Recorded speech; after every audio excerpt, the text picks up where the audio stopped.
Next है solubility. Solubility depend करता है टेम्परेचर एंड प्रेशर पे। फर्स्ट दिया गया है सॉल्युबिलिटी सॉलिड का लिक्विड में। तो इसमें बोला गया है कि पोलर सॉल्यूट डिसॉल्व करेगा पोलर सॉल्वेंट में। एग्जाम्पल में दिया गया है नेपथलीन एंड एंथ्रेसियन। ये जो होता है ये डिज़ोल्व नहीं होता है वाटर में बट डिज़ोल्व हो जाता है बेंजीन में। और यही बात करें हम NaCl का, तो NaCl डिज़ोल्व नहीं होता है बेंजीन में बट डिज़ोल्व हो जाता है वाटर में, क्योंकि NaCl भी पोलर है, वाटर भी पोलर है, तो पोलर डिज़ोल्व करेगा पोलर में एंड नॉन पोलर डिज़ोल्व करेगा नॉन पोलर में। सॉल्यूट डिज़ोल्व होता है सॉल्वेंट में, तो इंटरमॉलिक्यूलर इंट्रैक्शन जो होता है दोनों का वो सिमिलर रहता है। एंड नेक्स्ट दिया गया है डिसोल्यूशन। तो एनसीईआरटी में सिंपल दिया गया है कि सॉलिड सॉल्यूट को जब हम ऐड करते हैं सॉल्वेंट में तो कुछ सॉल्यूट डिज़ोल्व हो जाता है, जिसकी वजह से कि सॉल्यूशन का कंसंट्रेशन इंक्रीज हो जाता है। तो सॉलिड में हो जाएगा सॉलिड सॉल्यूट का एग्जाम्पल हो जाएगा शुगर एंड सॉल्वेंट में आ जाएगा वाटर। नेक्स्ट है क्रिस्टलाइजेशन। क्रिस्टलाइजेशन में होता है कि कुछ सॉल्यूट पार्टिकल जो सॉल्यूशन में रहता है वो कोलाइड कर जाता है। जो कुछ सॉलिड सॉल्यूट पार्टिकल हम ऊपर से डालते हैं सॉल्यूशन में एंड ये जो सॉल्यूट पार्टिकल सॉल्यूशन के अंदर रहता है वो बाहर चले आता है, उसी प्रोसेस को बोलते हैं क्रिस्टलाइजेशन। तो देखो सॉल्यूट प्लस सॉल्वेंट जो होता है ये होता है डिसॉल्यूशन। एंड सॉल्यूट में हम क्या लेते हैं, शुगर लेते हैं एंड सॉल्वेंट में वाटर लेते हैं। तो सिंपल चीनी पानी में चीनी डिज़ोल्व हो जाता है, तो इसी को बोला गया है डिसॉल्यूशन। एंड फिर सेकेंड में दिया गया है क्रिस्टलाइजेशन।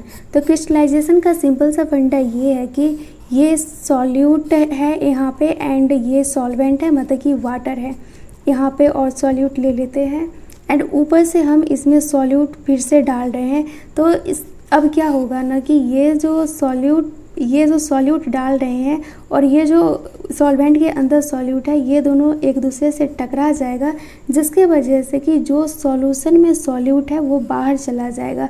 इसी को बोलते हैं क्रिस्टलाइजेशन। तो अब ये थ्योरी को पढ़ेंगे तो अच्छा से समझ में आ जाएगा। कुछ सॉल्यूट पार्टिकल जो सॉल्यूशन में रहता है वो कोलाइड कर जाता है सॉलिड सॉल्यूट पार्टिकल से, जिसको कि हम पुट करते हैं एंड फिर क्या होता है कि जो सॉल्यूट पार्टिकल रहता है सॉल्वेंट के अंदर वो सॉल्यूशन से बाहर आ जाता है। इसी प्रोसेस को बोलते हैं क्रिस्टलाइजेशन। नेक्स्ट है सैचुरेटेड सॉल्यूशन।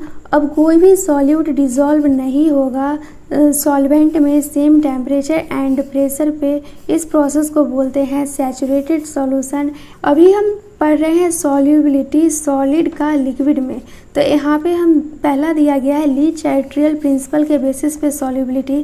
तो एक्जोथर्मिक रिएक्शन जो होता है अगर इसमें हम टेम्परेचर इंक्रीज़ करेंगे तो रिएक्शन बैकवर्ड जाएगा। जब रिएक्शन बैकवर्ड जाएगा तो सॉल्युबिलिटी डिक्रीज़ कर जाएगा, मतलब कि ये रिएक्टेंट है प्रोडक्ट है। तो टेम्परेचर इंक्रीज़ करेंगे तो प्रोडक्ट जो है ये बैकवर्ड जाने लगेगा, मतलब कि सॉल्युबिलिटी डिक्रीज़ हो रहा है। नेक्स्ट है इंडोथर्मिक रिएक्शन। तो इंडोथर्मिक रिएक्शन में जब हम टेम्परेचर इंक्रीज़ करेंगे तो रिएक्शन फॉरवर्ड जाएगा, मतलब कि ये रिएक्टेंट है ये प्रोडक्ट है, तो रिएक्टेंट से प्रोडक्ट बहुत ज़्यादा बनने लगेगा। इसको बोलते हैं कि रिएक्शन फॉरवर्ड डायरेक्शन में जा रहा है तो सॉल्युबिलिटी इंक्रीज़ कर रहा है। नेक्स्ट है इफ़ेक्ट ऑफ प्रेशर। तो अभी हम पढ़ रहे हैं सॉल्युबिलिटी सॉलिड का लिक्विड में। तो यहाँ पे दिया गया है कि कोई भी इफ़ेक्ट नहीं पड़ता है सॉल्युबिलिटी के ऊपर सॉलिड इन लिक्विड, क्योंकि सॉलिड एंड लिक्विड जो होता है ये हाईली इनकम्प्रेसिबल होता है। अब पढ़ेंगे सॉल्युबिलिटी गैस का लिक्विड में। तो इसका तो सिंपल कोल्ड ड्रिंक से याद रखना, HCl जो होता है ये हाईली सॉल्युबल होता है वाटर में। सॉल्युबिलिटी डायरेक्टली प्रोपोर्शनल होता है प्रेशर का। प्रेशर इंक्रीज़ होगा तो सॉल्युबिलिटी भी इंक्रीज़ होगा, जिस टाइप से कोल्ड ड्रिंक्स में गैस को फिलअप किया हुआ रहता है। नेक्स्ट है हेनरी लॉ। तो हेनरी लॉ का यहाँ पे फर्स्ट डिफिनीशन दिया गया है कि कांस्टेंट टेम्परेचर पे सॉल्युबिलिटी जो रहता है गैस का लिक्विड में वो डायरेक्टली प्रोपोर्शनल होता है गैस के प्रेशर से। एंड हेनरी लॉ का सेकेंड डिफिनीशन दिया गया है मोल फ्रैक्शन जो गैस का होता है सॉल्यूशन के अंदर, मतलब कि ये हो गया सॉल्यूशन, तो इसके अंदर जो मोल फ्रैक्शन रहता है ये डायरेक्टली प्रोपोर्शनल रहता है पार्शियल प्रेशर गैस का, जो कि ओवर द सॉल्यूशन रहता है, यहाँ सॉल्यूशन के जो ऊपर रहता है। थर्ड डिफिनीशन दिया गया है हेनरी लॉ का, पार्शियल प्रेशर जो गैस का रहता है वेपर फेज में वो डायरेक्टली प्रोपोर्शनल रहता है मोल फ्रैक्शन से जो कि सॉल्यूशन के अंदर रहता है।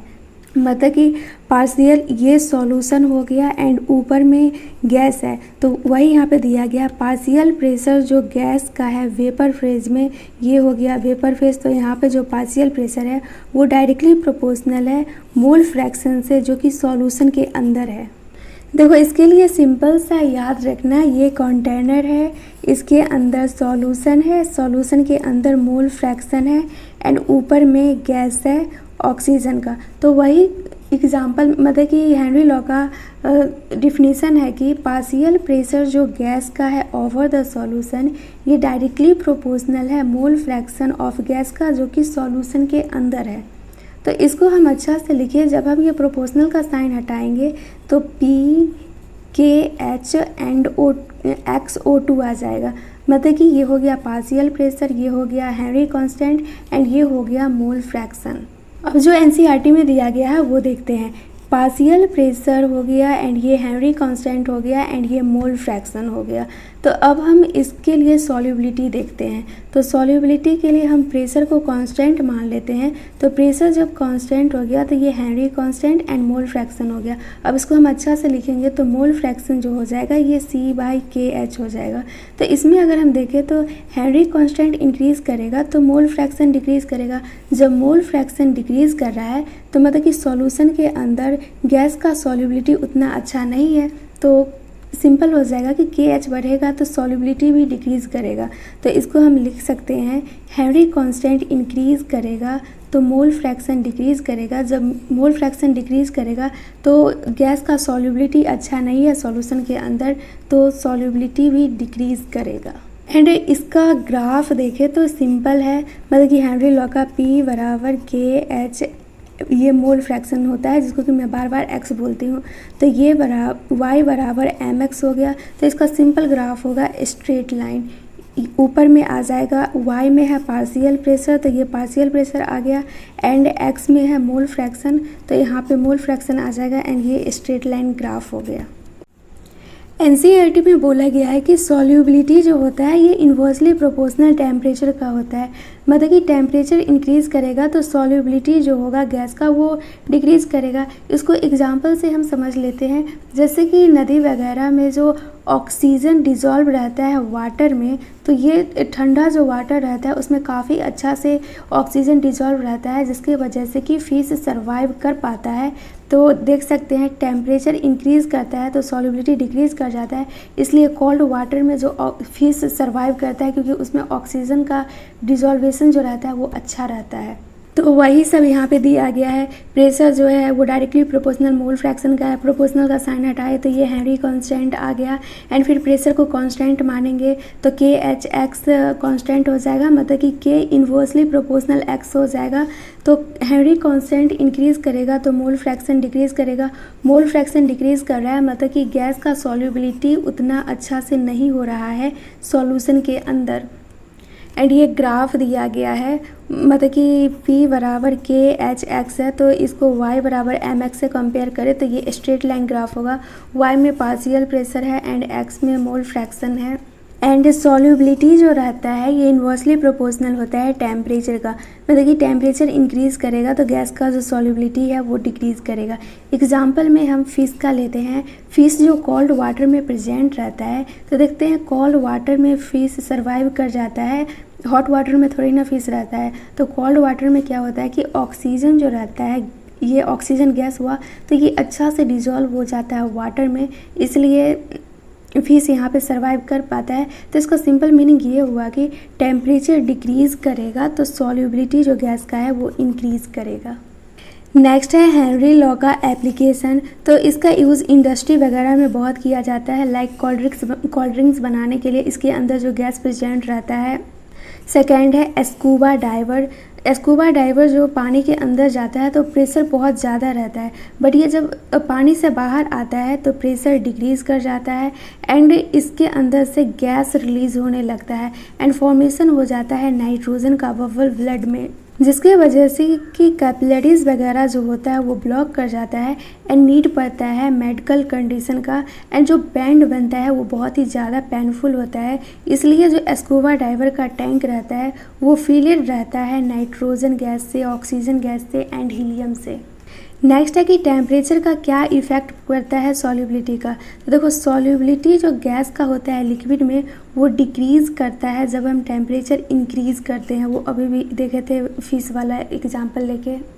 वैसे टेम्परेचर इंक्रीज़ करते हैं तो ये एक्सोथर्मिक रिएक्शन है एंड एक्सोथर्मिक रिएक्शन में वैसे भी रिएक्शन बैकवर्ड जाता है। जब टेम्परेचर इंक्रीज़ करते हैं तो सॉल्युबिलिटी वैसे भी डिक्रीज़ ही हो जाएगा। फिर है डिसोल्यूशन। तो डिसोल्यूशन जो होता है सॉलिड का लिक्विड में वो एक्सोथर्मिक भी हो सकता है एंड इंडोथर्मिक भी हो सकता है, बट डिसोल्यूशन जो गैस का होता है लिक्विड में वो ओनली एक्सोथर्मिक होता है। मतलब कि टेम्परेचर इंक्रीज़ करेंगे तो सॉल्युबिलिटी डिक्रीज़ कर जाएगा